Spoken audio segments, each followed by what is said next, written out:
અને જામનગર બાદ હવે વાત વડોદરાની તો વડોદરા શહેરમાં પણ જળબંબાકારની સ્થિતિ વરસાદ બંધ થયો છે તેમ છતાં અનેક વિસ્તારોમાં હજુ પાણી છે કારેલીબાગ વિસ્તારમાં મુક્તાનંદ સર્કલ પાસે કમર સુધીના પાણી ભરાઈ ગયા છે તો વડોદરા મહાનગરપાલિકા દ્વારા લોકોને સુરક્ષિત સ્થળે ખસેડવા કામગીરી કરવામાં આવી રહી છે વધુ માહિતી મેળવીશું વડોદરાથી સહયોગી રાહુલ પણ આપણી સાથે જોડાયા છે રાહુલ વડોદરાની હાલની પરિસ્થિતિ શું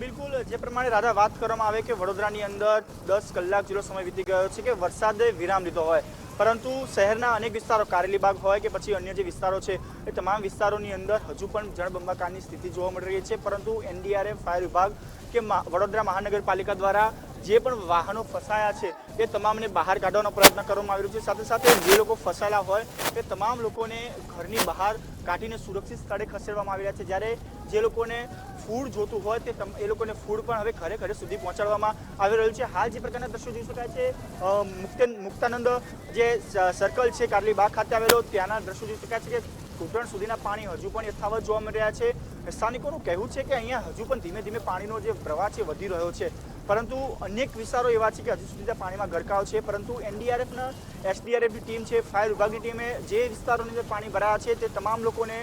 જે છે બહાર કાઢવાના પ્રયત્ન કરવામાં આવી રહ્યા છે અનેક લોકોના રેસ્ક્યુ કરવામાં આવ્યા છે જે લોકો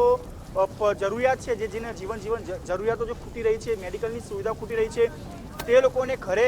પહોંચાડવામાં આવી રહી છે સાથે સાથે મહાનગરપાલિકા દ્વારા અલગ અલગ ટ્રેક્ટર હોય કે અન્ય સાધનો દ્વારા પણ જે વાહનો ફસાયેલા હોય કે જે લોકોને રેસ્ક્યુ કરવાની જરૂરિયાત પડતી હોય તે લોકોને બહાર કાઢવામાં આવી રહ્યા છે અને અનેક સેવાભાવી સંસ્થાઓ જે છે એ પણ હવે મેદાનમાં આવી છે અને જે લોકો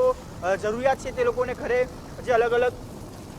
જરૂરિયાત જે ખાદ્ય સામગ્રી છે તે પણ પહોંચાડવામાં આવી રહી છે એટલે કહી શકાય કે વડોદરાની અંદર જે પ્રકારની પરિસ્થિતિનું નિર્માણ થયું હતું ગઈકાલે પડેલા સાર્વત્રિક વરસાદને કારણે આજવા ડેમની અંદર પૂરની સ્થિતિ સર્જાઈ હતી જેના કારણે અનેક વિશ્વામિત્રી નદીની અંદર ઘોડાપૂર જેવી સ્થિતિ હતી અને ઘોડાપૂરના કારણે આ વડોદરા શહેરની અંદર પાણી ભરાયું હતું જેના કારણે આ પ્રકારની પરિસ્થિતિનું નિર્માણ થયું હતું કાકા ક્યાંથી આવો છો અને આ પ્રકારની પરિસ્થિતિ પૂર આવેલું છે કેવા પ્રકારની મુશ્કેલીનો સામનો કરી રહ્યા છો अरे भाई इंग्लिश इतनी नहीं आती मेरे को अच्छा जो बड़ोड़ा में हाल हुआ है पूर की स्थिति है कैसा माहौल है और आप कितनी आपत्ति सामने करने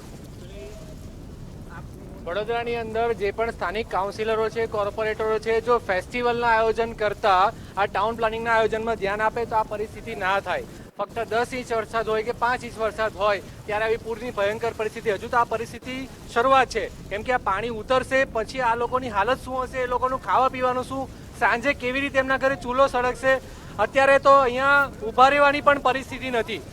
કેમ કરીને લોકોને ઘરે જવું ને એ પણ એક બહુ મોટો પ્રશ્ન થયેલો છે આપ જોઈ શકો છો કે જેવી રીતે ટ્રેક્ટરમાં ને જે સાધન મળે જેવી રીતે મળે પાણીમાં પલળીને બી લોકો જોબથી કંટાળેલા હોય કેવી રીતે ઘરે જાય બધા જ પ્રશ્નો અહીંયા આગળ ઊભા થયેલા છે સ્થાનિકનું કોઈ પણ તંત્ર આમ જોવા જઈએ તો ફાયર બ્રિગેડ ઓન ડ્યુટી જે છે અને આ બધા પ્રાઇવેટ ટ્રેક્ટરો સર્વિસ આપી રહ્યા છે ક્યાં આગળ સત્તાધીશો છે એ કંઈ ખબર નથી પડતી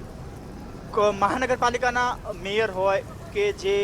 સ્ટેન્ડિંગ કમિટી ચેરમેન તમામ લોકો કહી રહ્યા છે કે અમે લોકોની સાથે સંકળાયેલા છીએ લોકોના સંપર્કમાં છીએ જેને જરૂરિયાત છે તે લોકોનું સ્થળાંતર કરવાની જરૂરિયાત પડી છે એ લોકોનું સ્થળાંતર પણ કરી રહ્યા છે આપણે લાગે છે કે એ લોકો ફિલ્ડમાં આવીને નજરે આવતા હોય લોકોની સાથે ઊભા હોય એકચ્યુઅલી જો 5 વર્ષ દરમિયાન ફિલ્ડમાં રહે ને તો આ પરિસ્થિતિ જ ઊભી ના થાય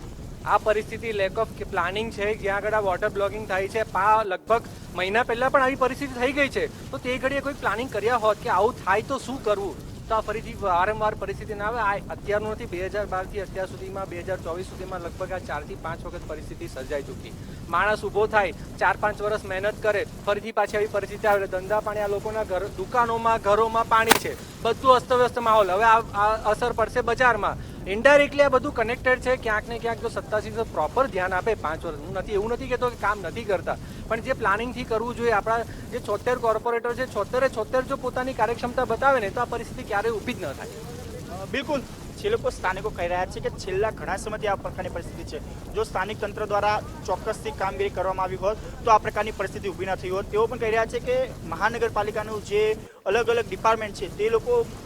લોકોની સહાય માટે નથી આવ્યા પરંતુ ખાનગી અને જે સેવાભાવી સંસ્થાઓ છે તે લોકોની બચાવ અને રાહતની જે કામગીરીમાં હાલમાં તો સામેલ થયા છે તેવા લોકો દ્વારા પણ આક્ષેપો કરવામાં આવી રહ્યા છે જી જી રાહુલ, સ્વાભાવિક છે લોકોની આ વેદના પરિસ્થિતિ બાદ. આભાર આપનો. તમામ માહિતી અમારા સુધી પહોંચાડતા રહેજો. તો મેઘરાજાની જમાવટ અને આ વરસાદ બાદ વડોદરાની પરિસ્થિતિ છે. કારેલીબાગ વિસ્તારના દ્રશ્યો છે. સ્થાનિકો ત્રાહિમામ પોકારી ઉઠ્યા છે, કારણ કે કોઈ જ પ્રકારની વારંવાર આ પ્રકારની પરિસ્થિતિ સર્જાઈ છે, કોઈ નિવારણ નહીં, અને અંતે તેઓ હેરાન પરેશાન થયા છે. ત્યારબાદની આ સ્થિતિ. જોકે એનડીઆરએફ, એસડીઆરએફની ટીમો સતત સ્ટેન્ડ બાય છે. તેમના દ્વારા જેટલા લોકો ફસાયા છે નીચાણવાળા વિસ્તારોમાં, તેમનું સતત રેસ્ક્યુ કરવામાં આવી રહ્યું છે. કેટલાક પ્રાઇવેટ ટ્રેક્ટરો કે જેઓ પણ મદદ માટે ત્યાં પહોંચી ચૂક્યા છે. વડોદરાના કારેલીબાગના દ્રશ્યો છે. વિશ્વામિત્રી નદીનું પાણી